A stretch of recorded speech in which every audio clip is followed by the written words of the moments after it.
Thanks for joining us for Smart Money Matters. I'm Brad Satin. We are joined by John Grollo. How you doing today?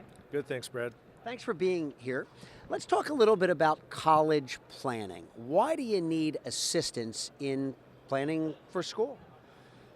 Well, there's some pretty scary statistics out there. Right now, actually, the average four-year graduation rate is less than 25% in this country. About a third of students will transfer schools. Less than half ever graduate at all. And most kids really don't know how to pick a school.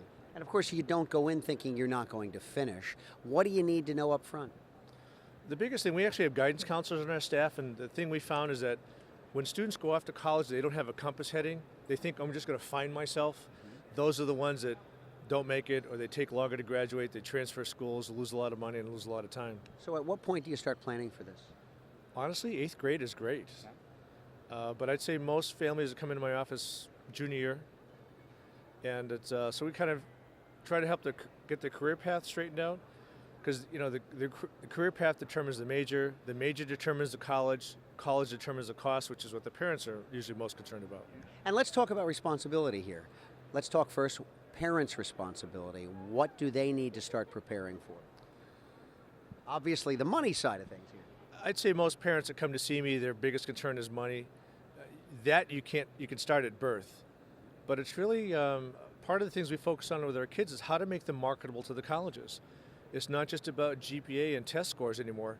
Colleges are looking for people that are giving back to the community. They want leaders, and so that takes time to build it up. You just can't decide, gee, I haven't done anything in my 3 years in high school, I think I'm going to be president of student council. It just doesn't happen overnight. And we talk a little bit about responsibility. Now we're talking about student responsibility, and that is being involved early, because by 12th grade it's a little late. Absolutely, and the things that we try to have is have the students start these habits early, because if we can teach them how to become marketable for college, then when in college we can teach them how to become marketable for their employers. Because the employers aren't looking for GPAs anymore. They want kids that know how to get along. They want kids that are going to take an initiative and get things done.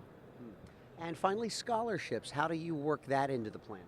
That's huge. Every parent tells me, where can we find scholarships? And I keep telling them, you need to find the schools that want your kids to go there, which is different from the schools the kids want to go to.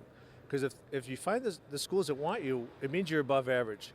If you're an above average student, it means you're going to make the school look better. They'll give you money to go there. So 8th grade is really the time to start thinking about this, although on the money side of things, I would imagine even earlier. 8th grade is great, but I'd say it's not even on the radar screen for most people until sophomore year in high school and junior year. John, thanks so much for joining us. It was a pleasure. Thanks, Brad. Sure. I'm Brad Satin for Smart Money Matters.